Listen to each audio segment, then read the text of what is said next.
Hello to all and welcome back to the class. Now today's topic is e-learning. इसके पहले वाले videos में हम बात कर चुके हैं ई गवर्नेंस और ई कॉमर्स के बारे में, राइट? अब हमारा थर्ड जो लास्ट आईटी एप्लीकेशन का जो टॉपिक है वो है ई लर्निंग. तो इसकी डेफिनेशन क्या बोलेगी? ये फ्लेक्सिबल टर्म है जिसमें हम डायरेक्टली क्या लिख सकते हैं? Means of teaching through technology like CD-ROM, DVD, network यानी इंटरनेट के थ्रू अगर आप पढ़ रहे हो, then television, any multimedia platform.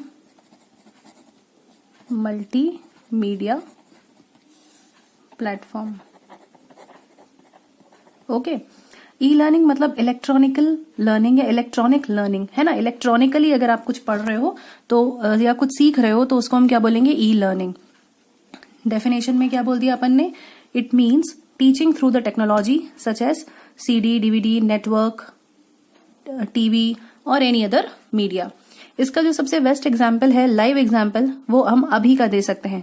अभी आप ये जो पढ़ रहे हो, जो चीज आप देख रहे हो वीडियो के थ्रू या वीडियो के फॉर्म में, जो भी मैं आपको इन्फॉर्मेशन प्रोवाइड कर रही हूँ, तो आप इलेक्ट्रॉनिक लर्निंग ही कर रहे हो, राइट? आप यूट्यूब पे ये जो वीडियो देख रहे हैं तो definitely this is also electronic learning. Now the next topic is benefits of e learning, है ना. ई लर्निंग की क्या क्या एडवांटेजेस हैं या बेनिफिट्स हैं. तो जब मैं बेनिफिट्स की बात करूंगी तो बेनिफिट्स किस तरह से होंगे? Benefits of e learning to the organisation या ट्रेनर, है ना. जो ऑर्गेनाइजेशन है या जो ट्रेनर है उसको क्या क्या बेनिफिट होते हैं ई लर्निंग से, और जो लर्नर है, जो सीख रहा है, जो स्टूडेंट है, उसको क्या क्या बेनिफिट होगा. ठीक है. तो बेनिफिट्स अपन इन दोनों के पढ़ेंगे, राइट? तो पहले अपन ट्रेनर के या ऑर्गेनाइजेशन को क्या क्या बेनिफिट होगा वो देख लेते हैं. ऑल राइट, पहले अपन ऑर्गेनाइजेशन पे क्या देखेंगे. फर्स्ट पॉइंट जो इसका है वो है इजीली मैनेजेबल. मतलब बहुत इजीली फ्लेक्सिबल तरीके से आप इसको मैनेज कर सकते हो, राइट? मतलब अगर लार्ज ग्रुप ऑफ स्टूडेंट्स हैं उनको भी अगर हमको इन्फॉर्मेशन प्रोवाइड करना है तो हम इजीली कर सकते हैं. लेकिन अगर मैं क्लासरूम की बात करूं तो एट अ टाइम क्लासरूम में 50-60 स्टूडेंट्स बैठ पाएंगे. लेकिन अगर मैं वीडियो फॉर्मेट में अगर पढ़ाना चाहूँ किसी को या वीडियो देखना अवेलेबल करवाना चाहूँ तो obviously thousands of students can watch the video, right? तो obviously it is easily manageable to the large number of students as compared to a classroom. Next is reduced overall cost. अगर मैं overall cost की बात करूं तो definitely it is beneficial, right? You don't have to keep a building for or a classroom for your teaching. So in somewhat definitely there is some reduction in the overall cost. Next is consistent delivery. मतलब क्या हुआ कि आप एक consistent तरीके से जो भी इंफॉर्मेशन प्रोवाइड करना है या जो भी मैसेज या जो भी कंटेंट हमको प्रोवाइड करना है वो हम इजीली प्रोवाइड कर सकते हैं. Reduced learning times. इसमें जो ओवरऑल टाइम लगता है लर्निंग का, है ना, वो भी कम लगता है compare to a classroom. Why? एक छोटा सा एग्जाम्पल देखेंगे. If in a classroom 50 students are sitting and 1 teacher is teaching. उन्होंने एक टॉपिक अपना कंप्लीट किया.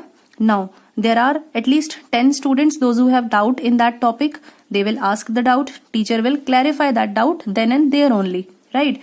So, maybe the topic time increases, but in the form of CD or in the form of internet, through the internet if you are learning, so there is no one who is asking unless we are having a conference meeting. जब तक आपकी कोई conference meeting नहीं चल रही है, अगर आप किसी CD से या network से पढ़ रहे हो, right? तो उसमें क्या होगा कि definitely only the teacher is teaching, student is only listening or watching the video.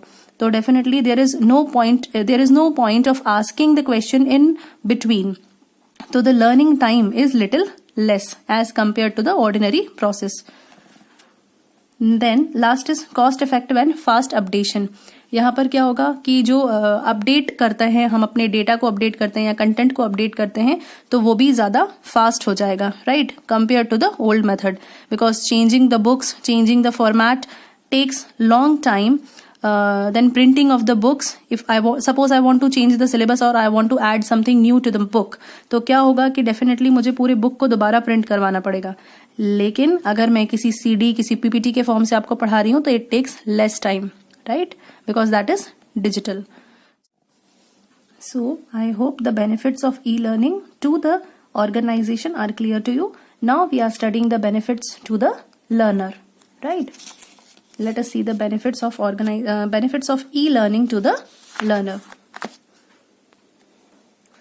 So the first benefit says on demand availability. मतलब जैसा भी आपको कंटेंट चाहिए, जब भी चाहिए तब आपको मिल सकता है. तो you can get the content of your choice and you can get the content of your choice at your available time, है ना. If we are talking about school, तो there is a particular routine, there is a particular time जिसमें आपको school जाना पड़ता है, जिसमें school college जहाँ भी आप जाते हो वहाँ जाके आप पढ़ते हो, तो उसका एक पर्टिकुलर टाइम होता है.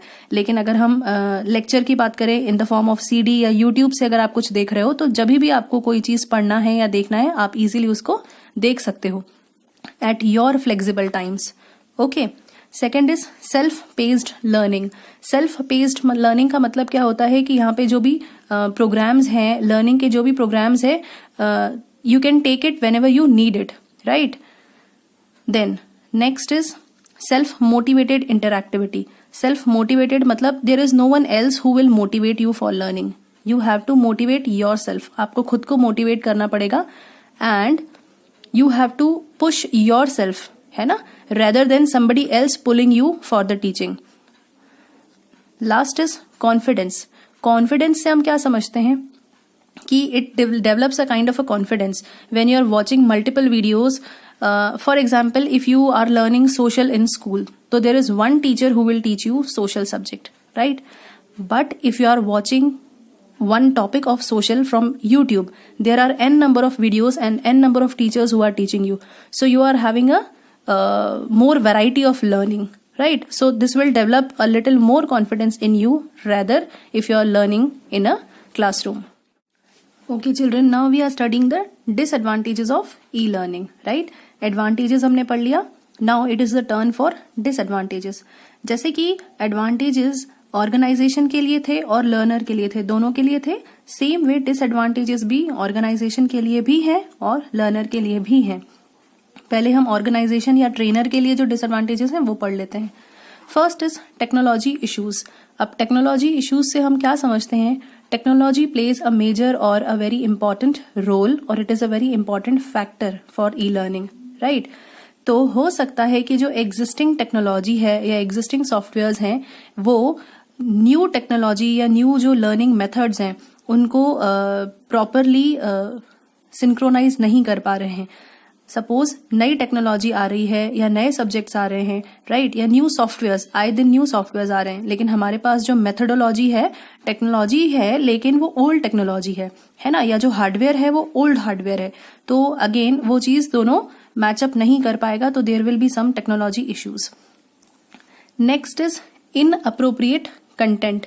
इनअप्रोप्रिएट कंटेंट का मतलब क्या होता है? According to the some experts, there are some experts in every field, right, so they may feel that the content is not appropriate, right. Number 3 is cultural acceptance. Now, since we are learning from many years, we are learning through the old methods or old we can say the old method of teaching through classroom or learning from books, right? So there is a little less acceptance by the society for e-learning. People feel that no, e-learning may not be that beneficial as the classroom teaching is. So this is one of the disadvantages. And the last one is reduced social and cultural interaction can be the drawback.